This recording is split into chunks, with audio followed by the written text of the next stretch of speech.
And so f prime of x is 32x minus 8. Now, what I would like to do today is find a way to do that derivative without multiplying it out. And I know you're going, but Miss King, that was pretty easy. Why would I want to do that? What if that were a 10th power?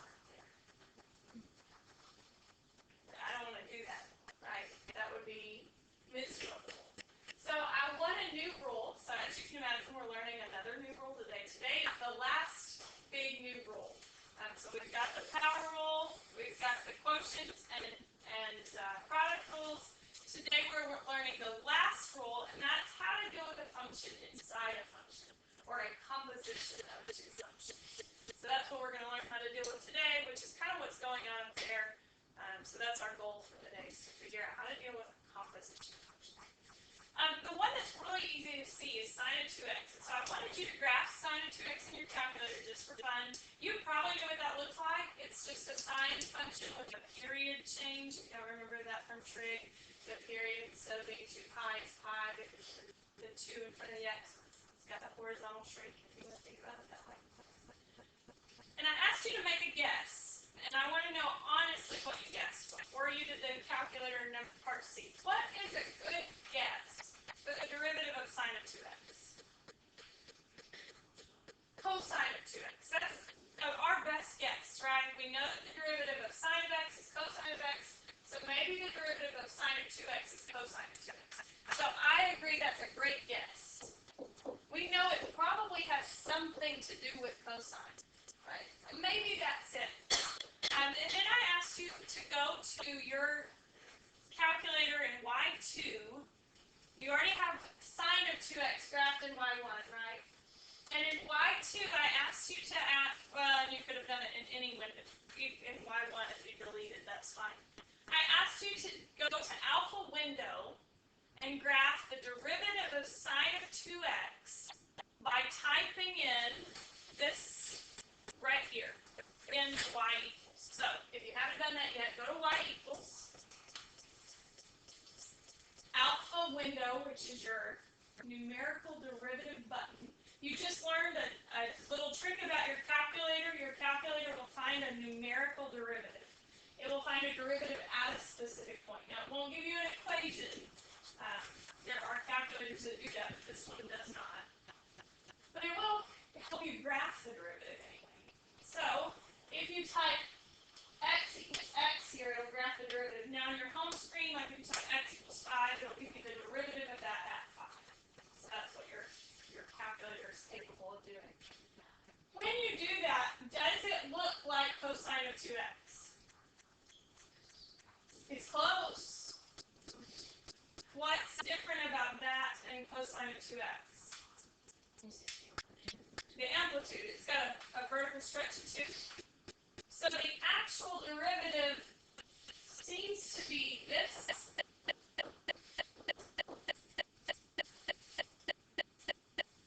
Just looking at the picture, seems to be that. So we got the extra random 2. Would you agree that 2 is the derivative of the inside function? 2 is the derivative of 2x. So maybe that's the rule. It is. So, today we're going to use the chain rule. The chain rule is when you have a composition of two functions. Before I show you the official rule, what it looks like on paper, I want to put it in words because it's a little easier in words than it is in documentation. So to do the chain rule, the very first thing you need to do is identify your inner and outer functions. That's sometimes the hardest part. It's to identify what's on the inside and what's on the outside, or if there is an inside at all. If there is ever an inside function or a composition of two functions like cosine or sine of 2x, you know what I mean by composition of functions. You've got the 2x inside the sine of x function. So identify the inner and outer functions. Take the derivative of the outer function, leaving the inner function alone. Like if we had sine of 2x, we're going to take the derivative of this here your function. Leave the 2x alone. And then you're going to multiply by the derivative of the inner function. Leave the derivative outside. Leave the inside alone. Times the derivative of the inside. So it's the steps on the chain. Derivative outside. Leave the inside alone. Multiply by the derivative of the inside.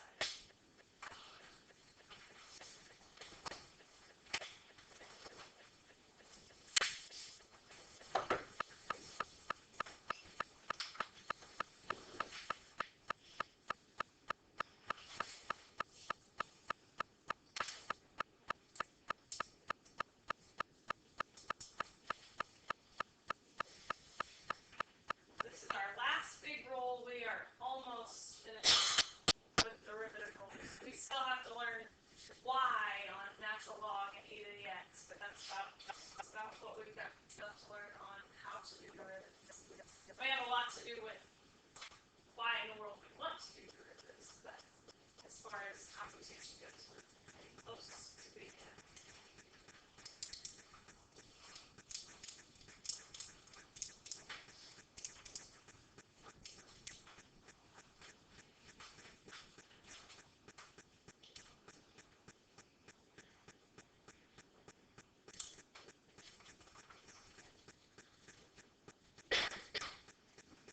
Okay, so this is what this will look like in the math textbook. There are two different notations because we have Newton and Leibniz. But if you have a function of x defined as f of g of x, in other words, this f of x is f of g of x, right? So the inside function is g of x, the outside function is f of x. Then the derivative of that function is the derivative of f with the inside left as g of x times the derivative of g of x. So that's the same thing as we just said in words, put in Newton notation. The bottom one looks a little different. It's Leibniz notation. It has its usefulness too. You need to be aware of it. But if you have a function f of u, then u is g of x. So again, they just defined a composition of functions, just defined it a little differently. Then the derivative of y with respect to x is the derivative of y with respect to u. So the derivative of the outside function, leaving the inside alone, times the derivative of the inside function times g prime of x, or u dx. So those are two notations, both wonderful for the chain rule. Any questions about that? Those both just say what the last slide said in words. You're going to take the derivative outside of the inside alone and multiply by the derivative of the inside.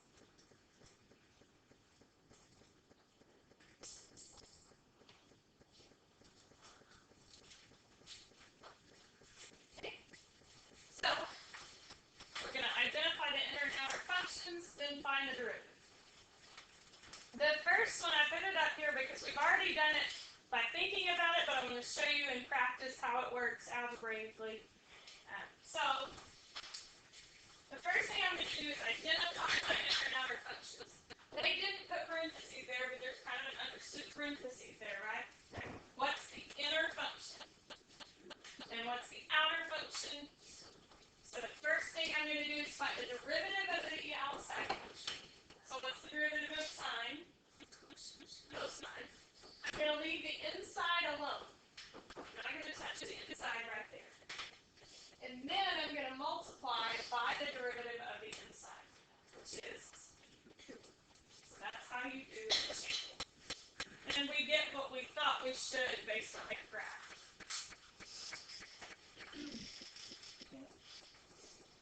So I did not show you a proof of the chain rule. Instead, I kind of showed you that calculator piece. If you want to see the proof of the chain rule, Google it. Okay, the next one. What is the inside function? 5x squared plus 2. Everyone agree that's on the inside of something. What is that on the inside of? Square root. Now, how do I always take derivatives of square roots. What do I do to take derivatives of square roots?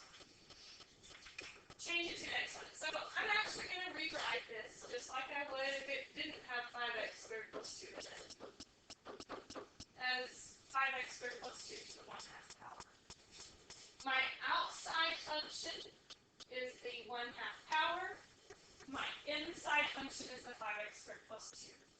So the derivative, the first thing I do is take the derivative of the outside. And again, what was the outside? That 1/2 power. So to do that, it's 1/2 something to the negative 1/2, right? Remember, the something stays the same. Do the derivative of the outside, leave the inside alone. As you can imagine, the most common mistake on the chain rule is to try to do both derivatives right there and to have a derivative inside. So that's the right way to do the chain rule. Or the outside, leave the inside alone, and then multiply by the derivative of the inside.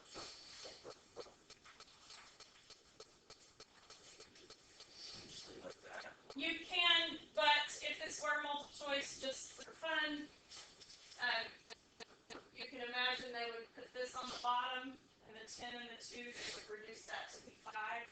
So if you were to see this as a multiple choice answer, it would look like this. Other than that, they wouldn't do anything different. Any questions about that one?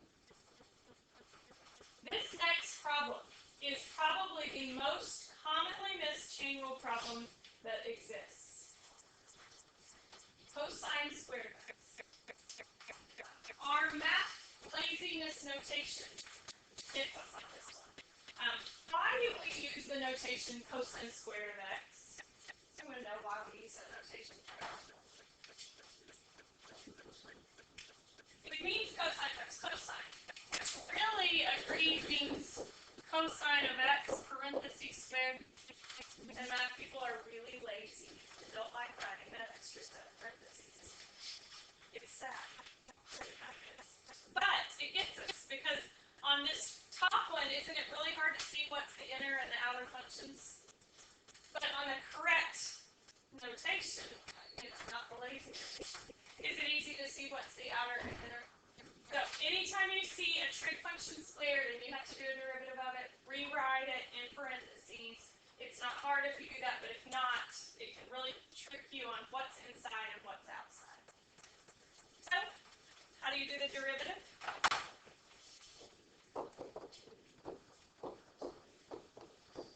And I know that I don't have to write a 1 there, but just to remind you what I'm doing. I'm doing a power rule there. Times. Perfect.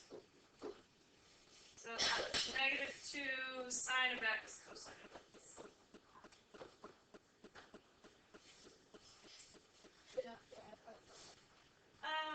No. Which one? Pick it out on multiple choice like that. This is one more, and I just want to point it out because, again, it showed up one time on one AP exam. This could also be written as sine of 2x. That double angle identity, sine of 2x. Again, it shows up often, showed up on one AP exam. You might want to be at least a little bit familiar with those double angle identities. Any questions about that? It might have been this one that showed up on the AP exam, not the other. It was just one double angle. Okay.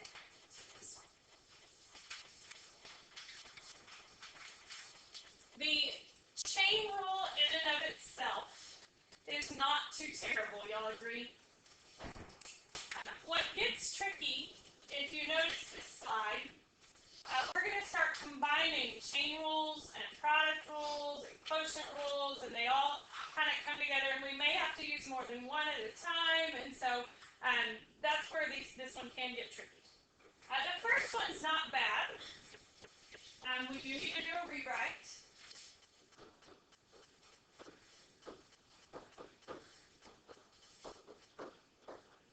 But I want to ask a quick question. Do I need a product rule on 3 times something to the 4th power? Do you need a product rule on that? No. Why not?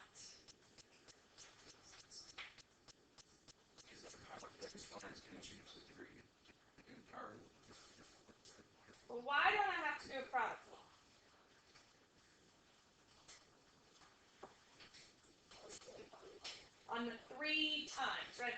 That Constant. it's constant. Remember, anytime it's constant in front, I just do the derivative, ignore it, bring the constant down. You've always done that, haven't you? 3x to the 5th power.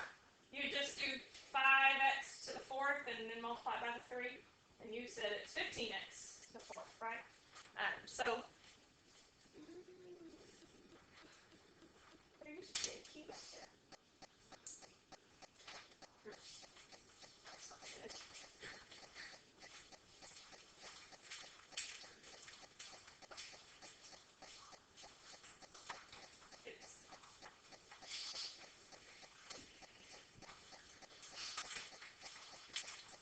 If you think you got it, you know the drill.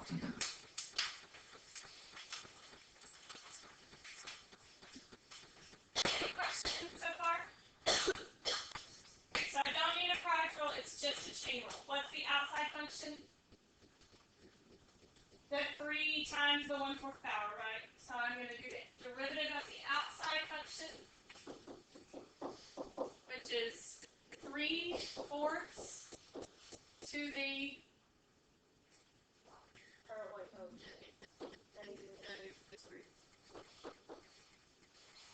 and again, I'm going to leave the inside alone. Notice I didn't touch that. Just mark that out. So I just did the derivative of the outside times the derivative of the inside. What is the derivative of the inside?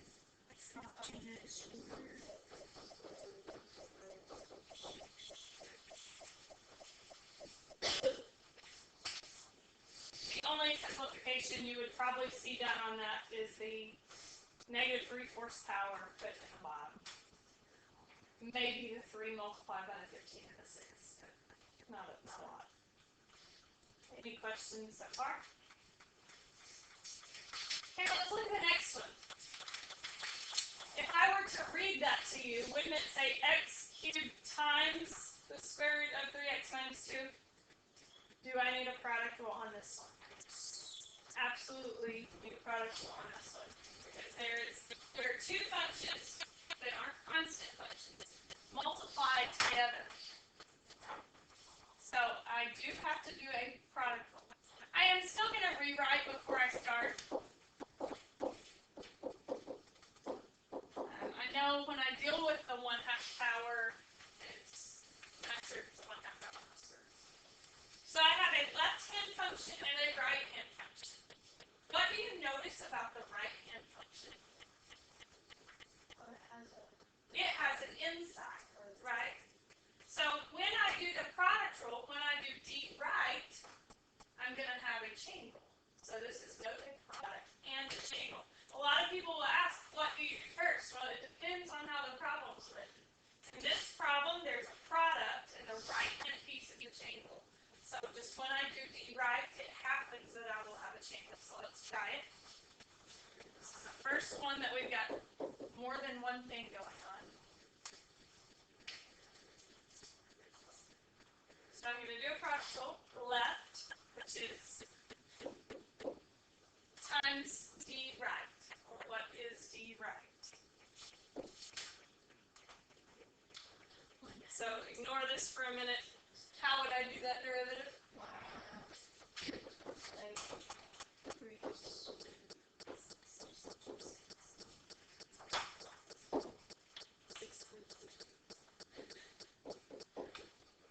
Okay.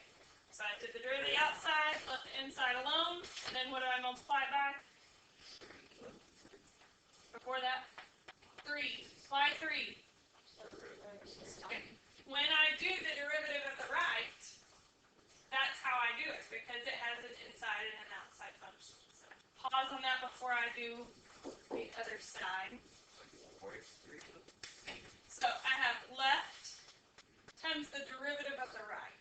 Well, if I go side note and look at just the right-hand function, how would I take the derivative of that since I have 3x minus 2 inside? So let's have the derivative of the inside.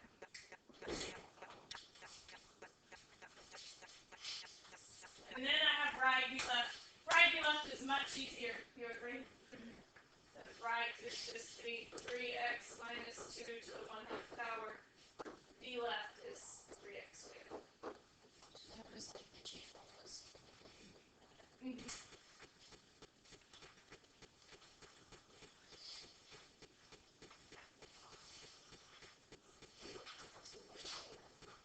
don't have to, but I am going to show you, again, when would you have to simplify?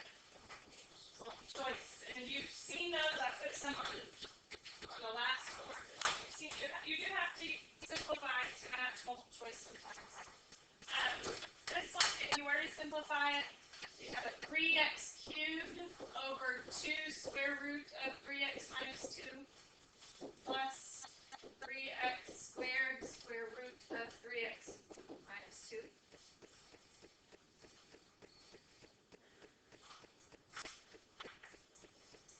A lot of times, if this is multiple choice, they will go ahead and combine those two fractions into one.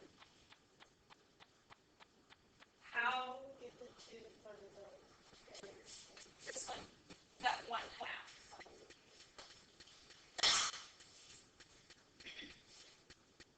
If I did want to combine these two fractions, how in the world would I? Common denominator. The right-hand fraction would be a 2 square root of 3x minus 2 on top and bottom. It looks nasty, but what actually turns out pretty nice about it. The square roots end up canceling, so I get 3x cubed plus 6x squared times 3x minus 2. Where did the 6 come from? 2 and 3.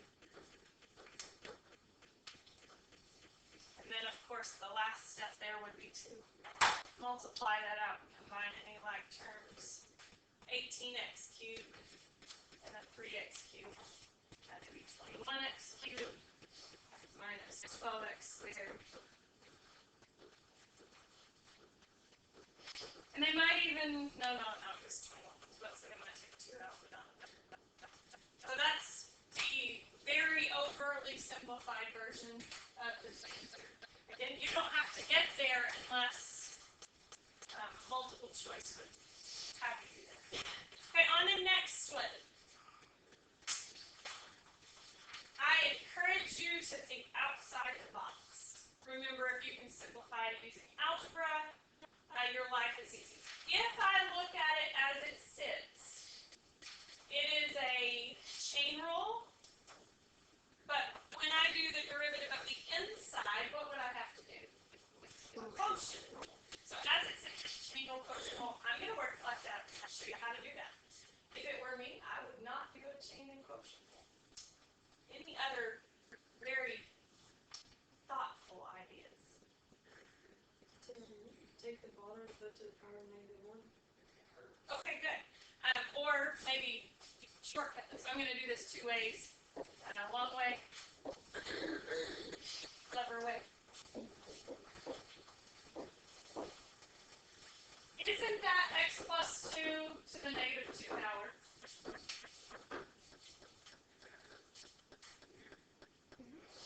Is it? That's the clever way to do it. You might not think of that. That's okay. But I encourage you to think those thoughts. See if you can simplify it using algebra.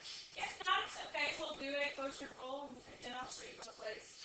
This one's way easier because then the derivative is -2, leave the inside alone to the -3. Y'all okay with how I got that far? The inside was x plus 2. And what is the derivative of x plus 2? 1. Easy.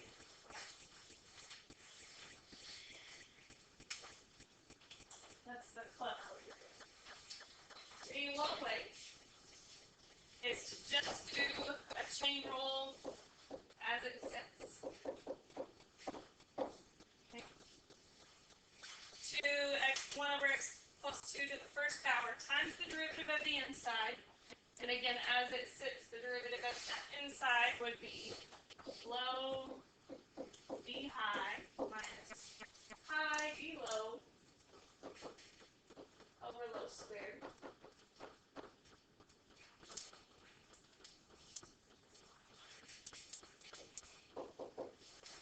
0 times anything is Please excuse the interruption. I need to see Fox News Compass. Casey Hudson, Kaylee Satterfield, Zach Birch, Denver Davis, Michaela Rodriguez, Adam Johnson, Chris Coons, Rebecca Ridge, Kanan Thomas, and Lindsey Thomas in high school office. Thank you. Are those the same thing? Because x plus 1 times x plus 1 squared would give us x plus 1 cubed. So we have the same thing. Any questions? We have, as you can see, some short yucky ones that we're going to do tomorrow. You now have just about everything we have at your disposal. And I now want to talk a little bit about your calculus helper. Hey, you see all these weird U primes on there? You see all those weird U primes? Let's talk about what those mean. Well, if I'm taking the derivative with respect to x, anytime it's not an x, don't I have to do the chain rule or multiply by whatever the derivative of the inside is? Right? All of those U primes are saying, don't forget the chain rule, don't forget the chain rule, don't forget the chain rule. On every problem. You see that? Because on every problem, if you have anything besides just x, you have to do the derivative of the inside. So now that your calculus helper makes a little more sense. On your first exam, you have to memorize rules 1 through 14. That sounds a little overwhelming, but look at them. What are they? Like this one's derivative of x is 1. You got this, right? So you have to memorize rules 1 through 14. Yes, we just write that. That will actually be the question, and you'll have to answer it. So either way, this will give you this. And you'll have to answer that. Yes, you can. Also, numbers 21 and 22, those are the product rule and quotient rule. So lefty right, righty left. And then you also need to memorize the two special limits from your last test. The limit is h equals to 0, sin of h over h. The limit is h equals to 0, cos h over h. And you also need to memorize the definition of derivative. That's the limit is h equals to 0 of x plus h minus f of x over h. Those will be on what? A master exam. You're going to have to master this. You're going to have to make 100% on it. Good news. That'll be the top part of it will be these filling in. The bottom part will be actually working some derivatives. So, which is good. Good practice. They are all, yes, they are all in your notes. We've talked about all of them. The only ones we haven't talked about a lot yet are the logarithm ones that we will before the test. They're on your cups. This is your homework for 2 nights, today and tomorrow. Tomorrow you saw the, 4 or 5 problems we skipped. So tomorrow we will do some more subject. You kind of one you can't do. Don't stress. In particular, these table problems, we'll do a table problem tomorrow as an example. So if the table problem doesn't make sense, we'll do the table problem tomorrow. I'll do Friday.